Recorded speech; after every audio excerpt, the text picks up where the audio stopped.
Imagine generating 1.4 million in pipeline in just 6 weeks with only 3 partners. Now, this is exactly what we did alongside Netskope, and I'm going to break down exactly how the structure, the strategy, and how you can apply this same model to accelerate your channel sales results, whether you are a integrator, an MSP, or whether you are a vendor yourself and looking to do this within your partner ecosystem. Now, the 3 partners that were chosen were handpicked by Netskope, and I want to share with you the strategy, the execution model, and then the outcomes and why it works so well, and then again how you can apply this yourself. So if we look at the strategy, or I guess really actually, let's take a step back first. Let's take a little step back.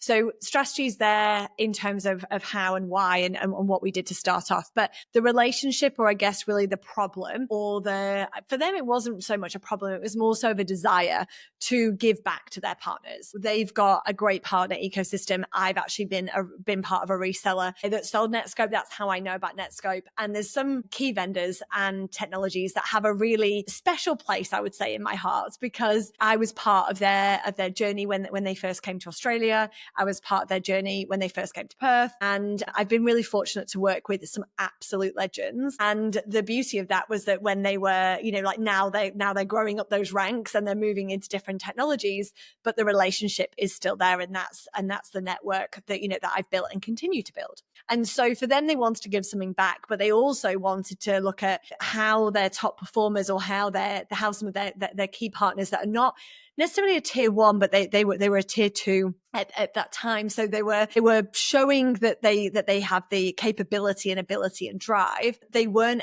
big enough maybe to be a tier 1, but they had some runs on the ladder. They had seen some wins, and they knew about Netskope. So it wasn't going in super cold, but it was giving them something back. So I like to think of me as their gift, in a box, jumping out saying, surprise, you get your sales co to support you with the next 6 to 8 weeks. So did not jump out of a box, just to clarify. But the partnership setup was that Netskope chose 3 partners. They chose them based on a criteria that they'd set internally. And then I was given the introduction to the partners. And from that moment, we handled the entire thing start to finish. Now, how they selected those partners, as I said, was an internal decision. It was based on someone that had, partners that had seen results. They had a team that they could dedicate people and time to, which was really important. I have been part of channel trainings where the reseller, integrator, partner hasn't got the bandwidth to apply and spend time running and delivering a partnership based on training that's been delivered. And obviously what happens there is the results are really poor, because they've been trained, but they haven't been applied to. So things like that play a really interesting part. And also the bigger ones, the more established partners, will also have challenges around, they've got so many vendors to work with. So how do they dedicate 6 to 8 weeks for these ones that want to do something more with them? So there's a lot at play there, but they chose those. We chose them in different regions. So we had one in Brisbane, one in Melbourne, and one in Sydney. So the Netskope and Your Sales Co Roadshow was born. And what we did was we built out a standard structure for the training based on the methodology and the way that we teach sales. And from there, we aligned with Netskope's message. We looked at 3 core offerings and areas that we wanted to leverage a story and go to market. And we then did a sales audit and review on the partners. So they completed a survey, leadership and salespeople completed different surveys, and it gave us a really high level bird's eye view into the business, which allowed us to be able to then tailor each of the engagements. Now, there was 3 of them. Quite simple to do. We've got a baseline framework, and then we edited and tailored the message, the stories, the use case, the who are we, about us, our relationship, and our partnership with Netskope. That meant that the go-to-market was going to be plug and play, as simple as we can make it, whilst maintaining integrity for Netskope, whilst also ensuring that the people we were reaching out to and engaging with the Netskope story was related to the integrator, partner, reseller themselves, because everyone has their own use case. Everyone has their own way of doing things. Everyone has their own story and success, and they'll have their own focus of different industry and organization types that they're going after. So Netskope have got their own, but each individual partner has their own that still aligns with Netskope. So we've got to find that sweet spot. And that for us was the structure, the strategy. So we had selected markets, we had messaging, and we had them chosen for different reasons, or different regions. Now, the identifying use cases and low-hanging fruit allowed us to review past customer stories, and we focused on reignite. Now, if you've been listening to this podcast for a while, I talk a lot about reignite and I talk a lot about replication of ideal clients. And we did both of these within the strategy and development of the content and the training that was being delivered. So past customer stories was looking at replication. What we're looking for is how, if we've done something really great here with that one client, how do we find 10, 20, 30, 40, 50 more of them that we can go and use the same play, the same story, the same outcomes, the same problems we uncovered, and take that to market. It's much easier than saying, let's go after everybody and let's try and find a generic, broad go-to-market conversation starter that doesn't really get us anywhere. So we really align very much with those past stories, and we get that captured in those surveys, but we also get them thinking about it. And a lot of businesses haven't thought about it in this way. They've just been reactive to the opportunities generated, or they've aligned based on different campaigns that are being run by marketing or by vendors. Reignite focuses on past opportunities. So we started there at the very first level, and that's going to be on people that have previously inquired, whether it's been specifically about Netskope or whether it was about something else. And then we focused on the warmer opportunities. So those that are already in play, how do we tack the conversation or the insight of Netskope into that as well? So we looked at past stories and replication, we looked at reignite, and then we looked at the existing in-play opportunities. And then we focused on a goal. So the goal for this engagement was generating pipeline. That was the goal. So everything we did was focusing on conversations and getting prospects, those leads, to say yes to a demonstration or a meeting so that we could identify an opportunity and deal register that opportunity. That was the goal. Now, every business and every partnership, every channel, whether you're in the channel or not in the channel, you will have a goal. And that goal is going to be dependent on what you're trying to achieve and what your business is tracking against. Now, some people want prospects, some people want conversations, some want pipeline, deal registration, some want proposals, people want revenue obviously closed, but we're looking at that lower end, because if we start here at the pipeline stage of even actually a step before pipeline, we have a focus on conversation, then we can focus on multiple conversations to drive opportunities into pipeline. Then we can focus on demonstrations and meetings and proposals so that we can focus on closing. Every stage has to happen seamlessly in a way that's adding value and always showcasing capability to get you to a close rate. So if we don't have pipeline, we don't have meetings and demonstrations. We don't have proposals being generated. We're therefore not going to be closing deals. If we focus just on deals, we're not looking at the 5 steps to get you there, which is really important when we are building sales pipelines and opportunities, because if we just focus on the endpoint, we don't necessarily know how to get there. So that's something that we very much focused on, was understanding the goal, and then we align heavily with that goal. Now, each of the partners that were identified for this roadshow as this give back scenario were premised with the fact that this was going to be focused on prospecting, outreach, with a drive for deal registrations, demonstrations, meetings, and pipeline. Now, nobody's going to be mad about that, because that's what everybody wants. Everybody wants more meetings. Everybody wants more conversations. Everybody wants more sales. And to get sales, we have to start at prospecting. So in that first phase, as I mentioned before, we set up the surveys, we gathered intel. Because we personalize absolutely everything that we do, we don't run standardized workshops, we don't run anything that is package ABC. Everything is tailored. Everything we do today is still very much tailored, but it always has been. So we focus on use case alignment, we focused on identifying the contact lists. Now, some organizations really struggle with contact lists. So we run a service which is lead development side to this, and that's where we get given leads from trade shows, from downloads, etc., and we develop those leads and follow them up on their behalf. Now, that's great for organizations, especially vendors, because they have a lot of marketing power. They have a lot of eyes and downloads and people engaging. So we're usually going to have a good, solid list number. So if you're ever struggling as a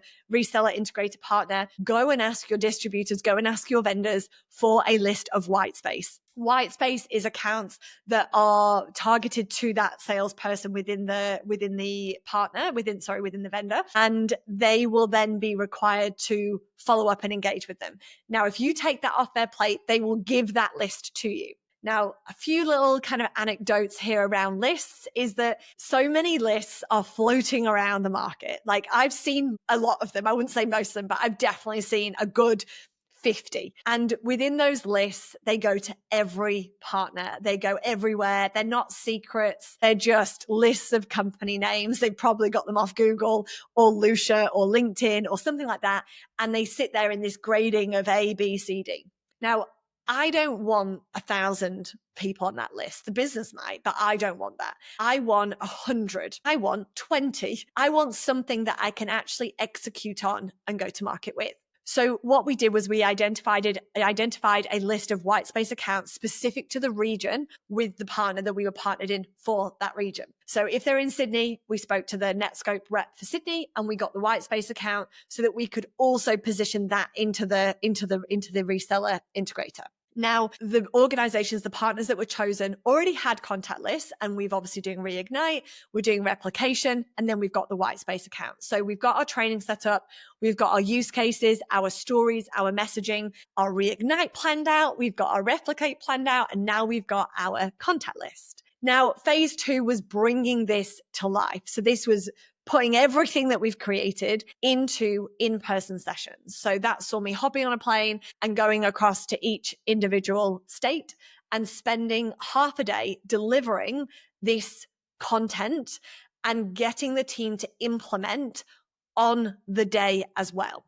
Now, that for me is extremely key to highlight because organizations, I train many organizations, and when we don't implement within the 24, 48 hours, the training is not obsolete, but it is a lot more challenging to get it across the line. So everything we do is training followed by doing, because you can't learn without doing. So as soon as we've got the training completed and it's clear, now remember, we're teaching people that already have a job, they're already in that role, they already know how to sell tech, they just might not be doing it the same way that we teach. They have an understanding, whether it be brief or a more in-depth understanding, but they've never done a campaign in as much detail as what we've given.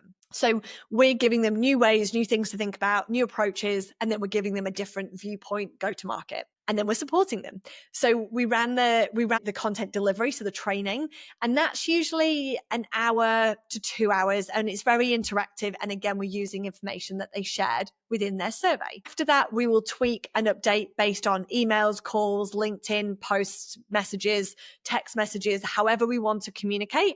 We've got a whole host of plug, play, get going. So it means that the team were in that session and they were ready to go straight away because they're hungry salespeople. They know that the incentives were at play. We had additional KPIs. We had additional bonuses as well that kept everybody motivated. There's nothing like a Visa card or, a $50 note to get somebody engaged. And you'll be surprised, the most lucrative salespeople will do anything for that $20 stuck on a whiteboard. And that is what I love about salespeople, and me included. I will do anything to win that bag of Maltesers at the end of the day when I could just go buy it myself, but extremely motivated to win and to get there. So we did that immediate outreach. So we did the calls, we did emails, we did LinkedIn, we wrote some posts, we wrote some communication. We built our cadences to build upon and to provide accountability upon for the coming weeks. So once we'd done our in-person, we'd done the implementation, and then we then set time aside in their schedules and calendars to know what they were going to be doing. Now, the great thing there is that we often see quite quick results in that day. Because we're doing reignite, they're fairly warm. If we're doing anybody that's got an existing opportunity or someone that's bought from them previously, but this may be on their radar or has mentioned something like this on their radar, we can pick up the phone, we can get an answer quite quickly and book that in. What that does is it builds confidence in the team. So we find that low-hanging fruit. we build on the confidence so that they can see that this is working. And they're like, oh, this works. These guys make sense. This has actually got me a meeting. I'm going to keep doing it. When we don't give them these quick wins or show them where these quick wins are hiding, then it can feel a bit demotivating that this all sounds great, but it doesn't work. So we are always looking for those wins. We're looking for how we can leverage that and build some conversations. What we then do additional to that is that we have a space. So we use Teams. We're a Microsoft house. We use Teams to create accountability, to share wins and challenges and updates. So when somebody gets that meeting, they're like, just got a meeting. I've just got a proposal out. This is how much this one's worth. This is what we're doing here. Deal reg just got approved. I'm already at $1,000 for my Visa cards. All of that gets to happen in their own partner groups that we create on Teams. So there's a lot more that goes into this than just delivering some training. We're looking at that ongoing accountability and ways that we can celebrate together and also include their managers on that journey. We can include Netskope on that journey. And we're always communicating, because when we do that, we're constantly sharing successes. If we see success from one partner to another, we can share how, because they're not competing. And that was one of the beauties of doing the different regions, was that they're focused on their own region. So it meant that when we were sharing wins or saying we just had a partner that had this win, this was their approach, we're not speaking out of turn, and it's very much IP related to Netskope. So the ongoing accountability, as I mentioned, was Teams. We had virtual follow-up group calls, which were done online. And then that was more so focused around coaching, accountability, and then handling objections. One thing I'll say about objections is that you can leave that session. So you've got your session, you're all excited, you're pumped, you're ready to go. You've got this new found education and knowledge and collateral and things that you can implement. But if you get an objection, and within that objection, you are flawed and you feel like that's just not the wind out of your sails, it can be trickier to get back going again if you're not used to, if you don't already have that resilience, if you're not used to this kind of prospecting and outreach. So it's really important that we continually support and build upon what it is that we've done, so that if they go somewhere, try something, and it doesn't work, they don't just stand back and do nothing. And I've seen it happen. So we are ensuring that accountability. So every week we had a check-in. I had people sending me their LinkedIn post on LinkedIn. We had comments going around. We had new collateral, new messaging to support, because now we were seeing real life conversations for those individual partners. And we were able to tailor the objection handling and the way that we approach something. Something that I love about what our LDR team do today is that we will share as a team what is working from a message perspective. So we've got a partner we're doing lead development for at the moment, and they found that Essential 8 is piquing people's interest. Now, I wouldn't have said Essential 8 would have been something that was super interesting, especially at the moment, because it's been around for a while. Most people know what it is and how it integrates, or how they get compliance to integrate into their business.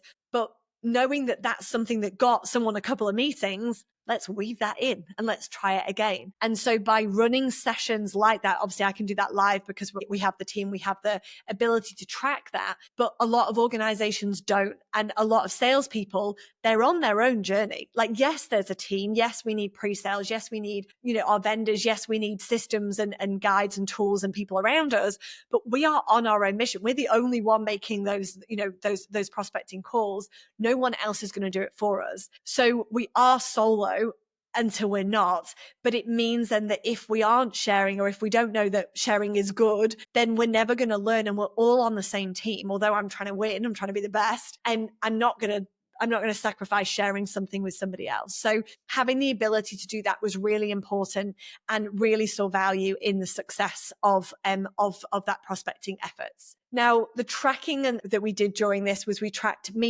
calls made, we tracked meetings booked, we tracked opportunities created, deal registrations in the portal, and then we created the extra incentives that allowed us to keep momentum. So that's our execution. Then when we look at why it worked, or the outcomes and the results that were generated, was that we know why it works. This is not the thing I love to share, is that someone will send me a message and they'll be like, this was amazing, and this is what I did, and this was the result that I got. I'm really happy for them, and that's awesome. Thanks for sharing. but I'm also not that surprised. And I always share this with my clients when they tell me something. And I'm like, I know I don't look that surprised because I'm not, but massive well done, because that's why I created this. Like, I didn't just wing this and just hope that it was going to work. So when people do share it with me, I'm really excited for them, and it's great. And that win needs to be celebrated. There is method to the madness. Like, this works because we do it, we try and test it, we update it, we are constantly evolving. And so our clients aren't left in the dark. But this works because the process allows you to work. If you follow the process, it will work. If you follow the process, you'll generate leads. We've not had anybody, a single person in the 5 years of running this business that hasn't worked for. It's always worked if they've applied themselves. Now, I have, just to caveat, slight change of story, but we had somebody, they came on a call, they were like, it's not worked.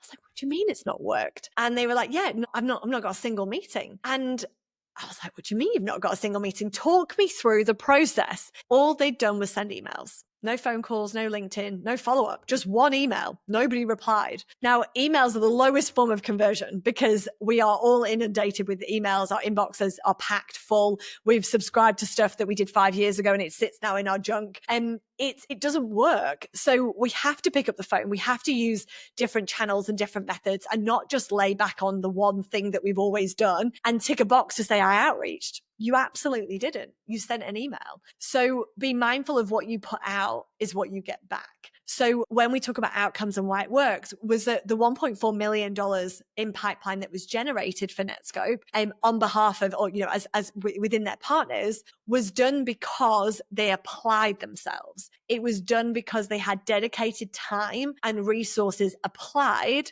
to Netskope. The 1.4 million was spread across 3 partners, technically only 2, but essentially 3 partners. And they opened up new conversations. So outcomes, yes, pipeline, that was the number 1 goal. We hit the goal. We overachieved on the goal. We exceeded expectations on the goal. The new conversations that were generated, that were opened, weren't in existing pipelines. They weren't there already. It wasn't something that Netskope already knew about and we were just kind of pushing them along. These were new conversations. We now had increased visibility for both the vendor and the partner in the market. The beauty of outreach, and this is why I don't believe you should ever pay somebody on commission only, is that for them doing outreach, you often don't see it in the first few weeks, especially selling technologies, cybersecurity, software.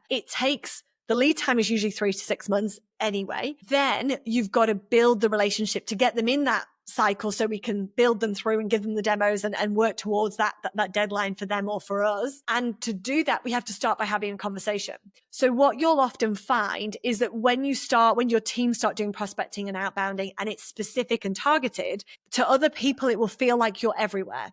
And that's because you're posting and you're messaging and you're meeting and you're going to events. So you are everywhere. So the visibility of you, your business, your salespeople, the partners, the vendors, it's all there. It's part and parcel of generating or building pipeline. Is building visibility and awareness. And it's so important when you're building a business, when you're building a sales capability, you need that consistent revenue. You need those consistent opportunities to build in that consistent revenue. So not only did we hit the goal, not only did we open new conversations, but we now have visibility. And then we have trusted engagement from partners. A lot of what's been lost in the channel is that partners want leads. We all want leads, right? How great would that be? I'm a partner with Netskope. Netskope is going to give me some leads. Away we go. The channel wasn't created based on that. The channel was created so that vendors didn't need to employ massive sales teams. They instead partnered with a great distributor, and then they partnered with different partners, resellers, integrators who could spread their message far and wide. Now, for me being in WA, we are a large state, but we are smaller footprint. So most of the clients we work with and decision makers are in Sydney. I'm in Sydney every couple of weeks. When I look at being in WA, when I was a reseller, I was working with all these partners and yes, traveling all over Australia, but being in WA, we didn't have reps in WA, back then. I'm like, back in my day, we didn't have reps back then. The larger organizations did, your HPs, your Cisco's. But when we look at these new upcoming cyber solutions coming to Australia, and bear in mind, this was 10 years ago, it was super fresh and people were flying in from South Australia or from Sydney and from Melbourne to support. So we were their presence on the ground. And although for the the partners and a lot of the, the pipeline that was generated,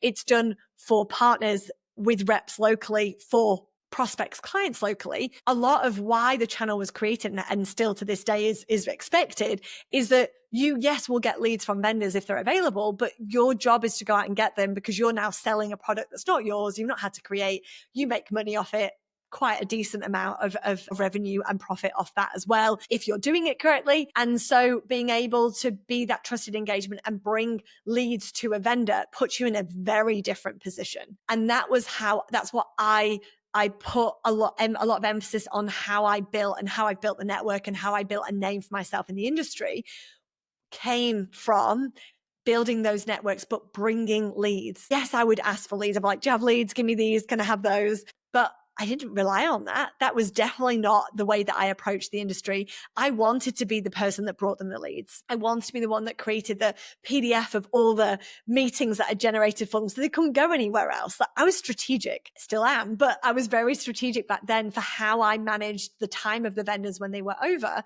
because I wanted to be the number one. I wanted to be the person that they came to. So having that strengthened partner relationship, those accelerated sales cycles, hands-on support, being noticed, being made aware of, that helps the partner more than you know, but it also helps the salespeople be recognized.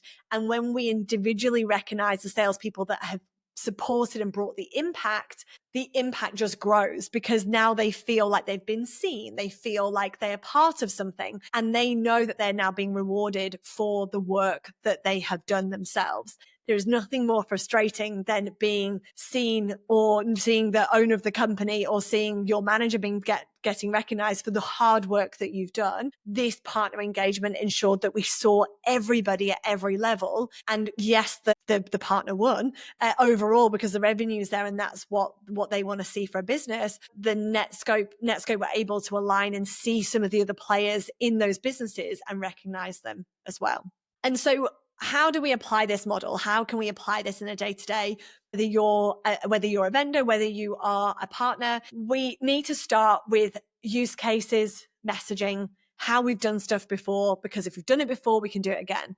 I did a podcast episode interview with Eddie Whittingham, and he said his theory was always, if I can do one sale, I can do 10. If I can do 10, I can do 100. If I can do 100, I can do 1,000. It's so relevant to think about numbers because it is, although I'm not talking that much about numbers games because we're very specific and targeted, we have to start with messaging. We have to understand and leverage what we already know. And if you haven't done it before, go find somebody that will give you the opportunity to do it. Find some common ground of we'll do it, you pay this fee, and then we'll do a use case. Do something that's going to allow you to elevate or really learn how it's impacted them individually or as a business so that you can leverage that story and share it with your team. So first off, we start with use case alignment, messaging, how we're going to go to market, replication, and reignite. And then I would say secondly is focusing on the leads, the white space or prospecting focus areas. So you align with your rep from your vendor so that you get more exposure. And then imagine getting some meetings from their white space. They're going to be happy. The vendor's going to be happy. The partner's going to be happy. Everybody's happy. And that for me is a true sales win-win. The third thing we need to focus on is a combined outreach model. So that's going to be vendor and partner networking, working together, bring them in for the demonstrations. And that's going to give us more power. It's going to leverage more power of knowledge, of capability, and of information in the market as well. And then we need to make it competitive and fun. So we do the blitz sessions, we do the leaderboards, we do those mini prizes, we do the additional incentives, and we focus very much on the team and motivating them. Once they've seen a couple of wins, the motivation will be there. We just have to keep geeing them up and giving them things to focus on and going after. And then you can apply this exact same model for every partner we work with for Netskope. They could apply the same thing to CrowdStrike. We included an alliance so that they could see how this would work across 2 different vendors. They can then apply it to every other vendor in their suite. If you look at, some resellers or partners have got as many as 180 vendors that they sell. So how do you do it with 1, do it with 2, do it with 5, do it with 10? But this structure could be replicated across the entire business. It's something that's easy to pick up. It's something that's easy to understand. And you can apply it based on your knowledge, your industry type that you're going after and responsible for, and the vendors that you want to align with. Now, finally, when we look at the actual way that we outreach, is that we're focusing on education, adding value, bringing awareness, and not just pitching. So the goal isn't just to pick up the phone, pitch Netskope, try and get a meeting, away we go. The focus was on, we've seen success. We've done this. You already trust me because we've done something before or we've engaged previously. Is there an opportunity for me to showcase value, showcase some of the results, showcase some use cases that speaks directly to the prospects and the leads that you are reaching out to? And then have a repeatable process that allows you to add value without taking them off the phones for too long to write really long emails or to spend time in the weeds. Have some easy collateral, have some videos, have a webinar to invite them to, have something that we can engage them in so that we're able to build on that relationship and then have that consistency to keep going. So if you're relying on partners or if you're relying on your vendors and you feel a little bit stuck and you're sending a couple of emails here and there, but you're not building structured and aligned programs like this, or they're not being offered to you, there are millions of dollars being left on the table. And if you had clear use cases, if you had consistency in accountability in the way that you outreach and joint outreach and look at it across a 6-week sprint or a 2-week sprint, the impact will be massive. The opportunities that you generate will continue to grow.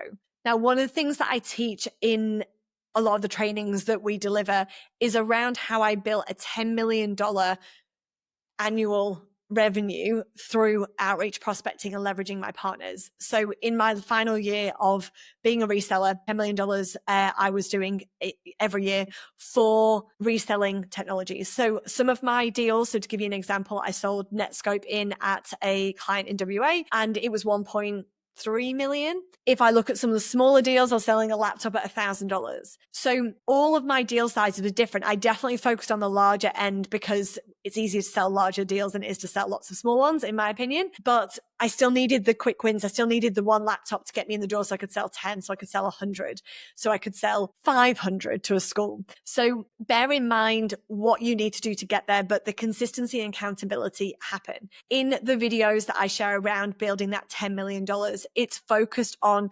aligning with vendors. Start with one. Don't try and solve all these problems. Go to a vendor, talk about this podcast, talk about this process that I have shared with you, and find a way to do it. It doesn't need to be defined and aligned and very specific, but go ask them for their white space accounts. Go and ask them for 10 of them, 20 of them. Don't get the list of 1,000. It's very distracting. Get the list of 10 or 20 that they haven't given to anybody else. Give a time frame for when you're going to reach out to them. Go away, do your homework internally, and then go and get those meetings. You'll find, let's say 10, you might speak to 5 or 6 of them. Let's say the other 3 or 4 you can't get hold of. Give them back to the vendor. Ask them to have a go. Get them to give you some more. Go again. If you're showing your proactivity to that vendor, they're going to want to do more with you. If we look at it on the flip side, that we've got vendors that are giving away all these lists and we've got all this kind of go, next.